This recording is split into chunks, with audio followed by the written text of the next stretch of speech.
I'll never forget that night. It was late and I was exhausted after pulling a double shift at the diner. The drive home was usually straightforward, just 45 minutes on the highway, and I'd be in my warm bed. But that night, everything went wrong. The highway was eerily empty. No cars, no trucks, just me and the endless stretch of asphalt. The moon was hidden behind thick clouds, and the only light came from my headlights cutting through the darkness. I'd driven this route 100 times before, but something felt off. The landmarks I usually passed, the old gas station, the rusted billboard, the abandoned barn, were nowhere to be seen. It was like I'd entered a different world. I glanced at my GPS. It showed I was on the right path, but the estimated arrival time kept increasing. 30 minutes became 45, then 60, then 90. My heart started to race. I tried calling for help, but my phone had no signal. The radio only played static, no matter how many stations I tried. Then I saw her. A woman was standing on the side of the road, her pale face illuminated by my headlights. She wore a tattered dress, and her eyes were hollow, like she'd seen something terrible. She raised her hand, signaling for me to stop. I didn't want to, but something compelled me to pull over. I rolled down my window just a crack. "Are you okay?" I asked, my voice trembling. She didn't answer. She just stared at me, then pointed down the road. I followed her gaze, but there was nothing there, just the same endless stretch of asphalt. When I looked back, she was gone. Panic surged through me. I hit the gas and sped down the highway, but no matter how fast I drove, the road never changed. The same trees, the same darkness, the same eerie silence. Hours passed, and my fuel gauge crept closer to empty. I was trapped in a loop, a never-ending highway with no exit. Just when I thought I'd lose my mind, I saw a faint light in the distance. Relief washed over me as I approached what looked like a small gas station. I pulled in, desperate for help. The attendant, an elderly man with a kind smile, greeted me. "You look lost," he said. "I've been driving for hours," I replied, my voice shaking. "I can't seem to get out of here." He nodded, like he'd heard this before. "This road has a way of keeping people, but don't worry, I can help you." He handed me a map and pointed to a route I hadn't noticed before. "Take this road, it'll lead you home. But whatever you do, don't stop for anyone." I thanked him and followed his directions. As I drove away, I glanced in my rearview mirror. The gas station was gone, replaced by an empty field. The road ahead was unfamiliar, but for the first time that night, I felt a glimmer of hope. I never saw that highway again, but sometimes, late at night, I hear the faint sound of a car engine and wonder if someone else is trapped on that endless road. It was a rainy Friday night, and I was driving home after a long week at work. The roads were slick, and the downpour made it hard to see. I was exhausted, but the thought of my warm bed kept me going. That's when I saw her. She was standing in the middle of the road, drenched from the rain, her hair clinging to her face. I slammed on the brakes, my heart pounding as the car skidded to a stop just a few feet away from her. She looked terrified. "Are you okay?" I called out, rolling down my window. She didn't answer. Instead, she ran to the passenger side and yanked the door open. "Please, you have to help me," she pleaded, her voice shaking. "He's coming." Before I could respond, she jumped into the car. I hesitated, unsure if I should trust her, but the fear in her eyes was undeniable. "Who's coming?" I asked. "Just drive," she screamed, looking over her shoulder. I hit the gas, my instincts taking over. As we sped down the road, she kept glancing behind us, her breathing ragged. I tried to calm her down. "What's your name? What's going on?"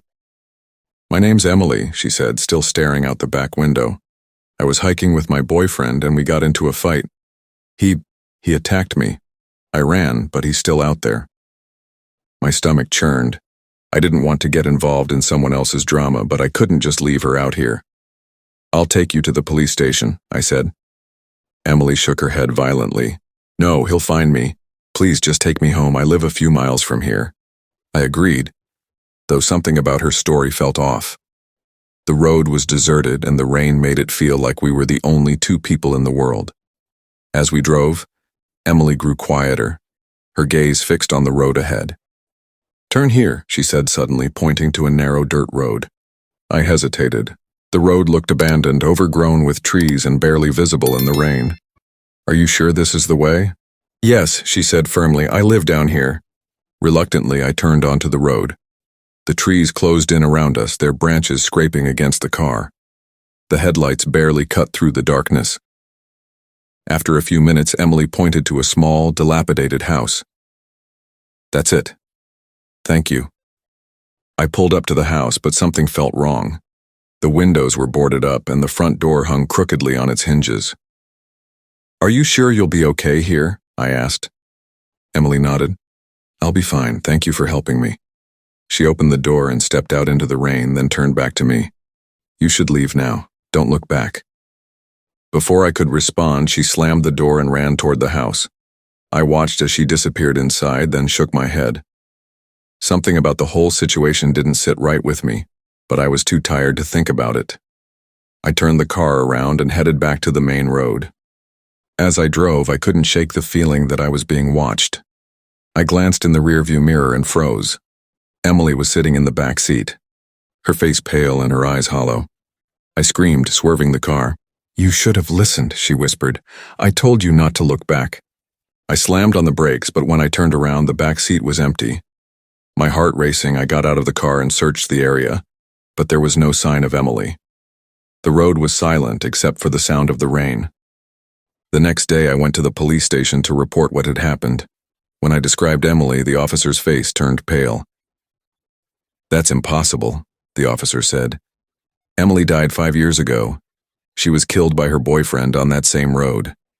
People say her ghost still haunts the area looking for help. I left the station in a daze, unsure if what I'd experienced was real or just a trick of my exhausted mind.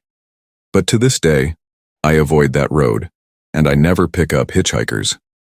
It was a long drive through the desert, and I was already regretting my decision to take this shortcut. The sun had set hours ago, and the only light came from my headlights cutting through the endless stretch of empty highway.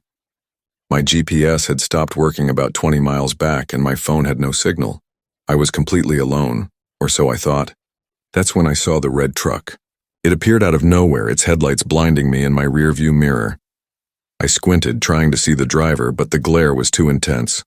The truck stayed close, tailgating me, and I could feel my heart pounding in my chest.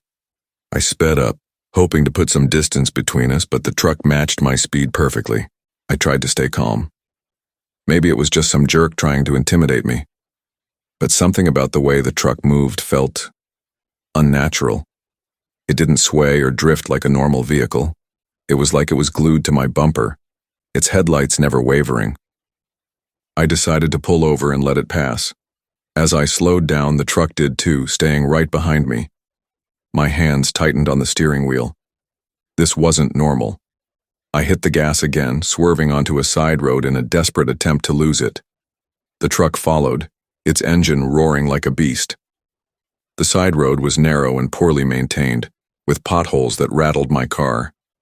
I glanced in the rearview mirror and saw the red truck still there, its headlights glaring like two angry eyes. I was starting to panic. Where was I even going? This road seemed to lead nowhere. Then up ahead I saw a faint light. It was a small diner, its neon sign flickering in the darkness. Relief washed over me. I could stop there, call for help, maybe even find someone who knew the area. I pulled into the parking lot, my tires crunching on the gravel. The red truck didn't follow, it just sat at the edge of the road, its engine idling. I ran inside the diner, my heart still racing. The place was empty except for an elderly waitress wiping down the counter. She looked up as I burst in, her expression calm but curious. You okay, hon? She asked. There's a truck out there, I stammered, pointing toward the window. It's been following me for miles.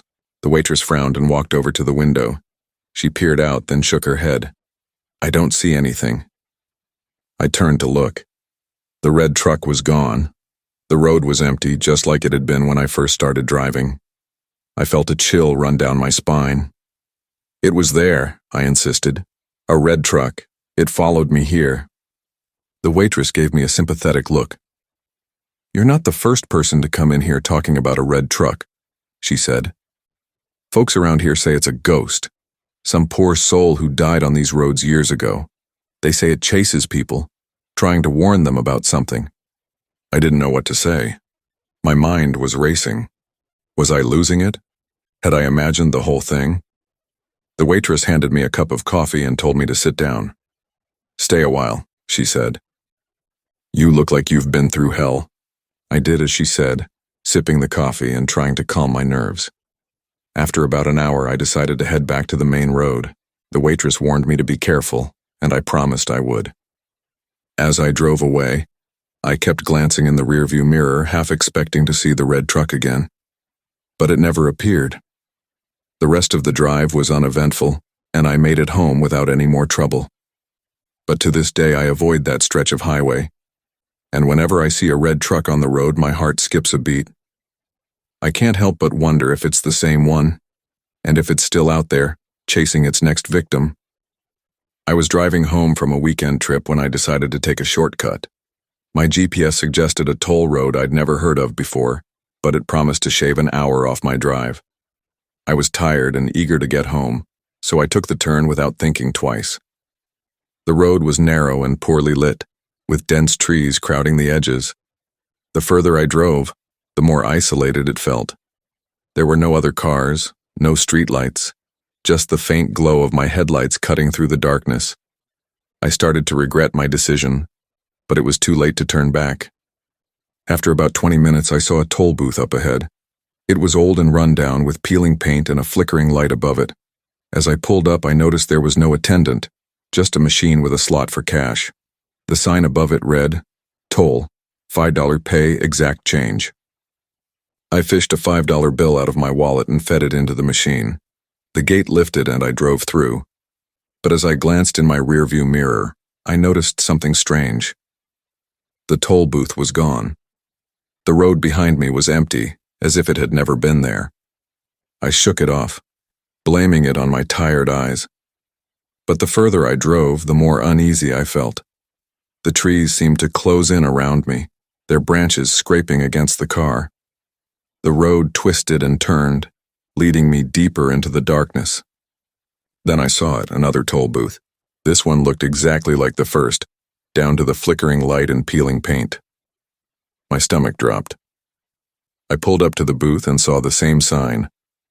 Toll, $5, pay exact change. I didn't have any more cash. I searched my wallet, my pockets, even the floor of the car, but all I had was a single dollar bill. I tried to back up, but the road behind me was gone. The trees had closed in, blocking my way. Panic set in. I honked the horn, hoping anyone would hear me, but there was only silence. The machine in the toll booth stared at me, its slot gaping like a hungry mouth. I didn't know what to do. I couldn't go forward and I couldn't go back. I was trapped. Then I heard it, a faint tapping on my window. I turned and saw a figure standing outside the car. It was a man, his face pale and gaunt, his eyes hollow. He was dressed in a tattered uniform, like an old toll booth attendant. "You didn't pay," he said, his voice low and gravelly. I don't have enough," I stammered. "I only have $1. The man stared at me for a long moment, then nodded. $1 will do." I handed him the bill, my hand trembling. He took it without a word and walked back to the toll booth. The gate lifted and I drove through, my heart pounding in my chest. As I glanced in the rearview mirror, I saw the toll booth disappear into the darkness. The road ahead was clear and the trees seemed to part, letting me through. I didn't stop driving until I reached the highway. When I got home, I told my friends about what happened, but no one believed me. They said there was no toll road in that area, and no record of one ever existing. I tried to forget about it, but I couldn't shake the feeling that I'd stumbled into something I wasn't supposed to see. A few weeks later, I found a dollar bill on my doorstep. It was the same one I'd given to the man at the toll booth.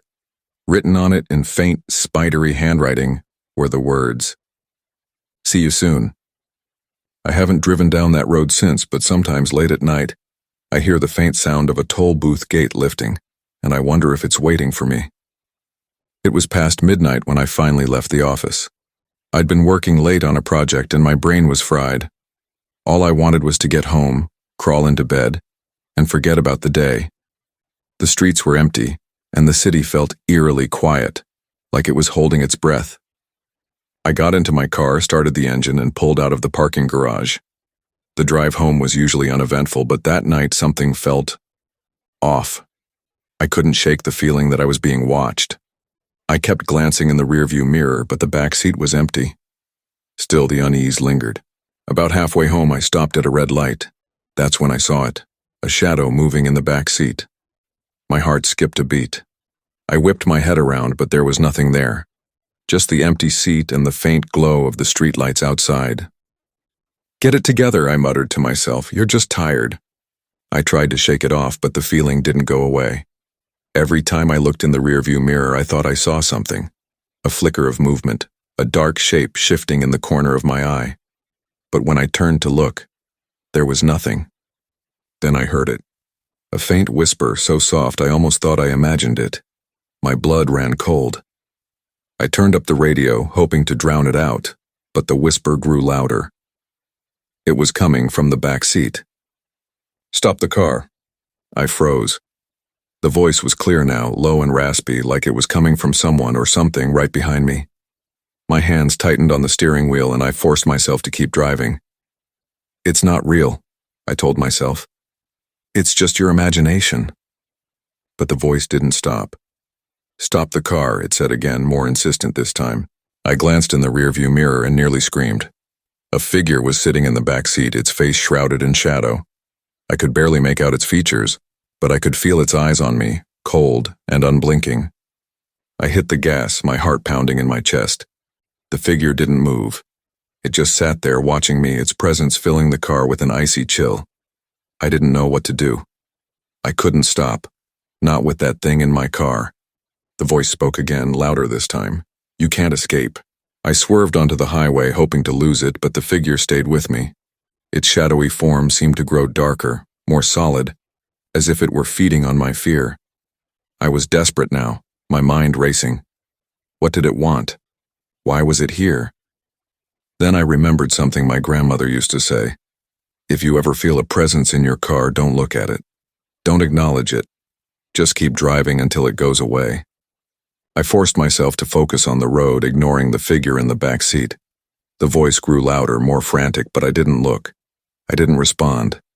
I just kept driving, my knuckles white on the steering wheel. After what felt like an eternity, the voice stopped. The icy chill lifted and the car felt normal again. I glanced in the rearview mirror. The back seat was empty. I pulled over and sat there for a long time, trying to calm my racing heart. I didn't know what had just happened, but I knew one thing for sure.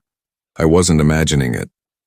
To this day, I avoid driving alone at night, and whenever I get into my car, I always check the back seat just in case.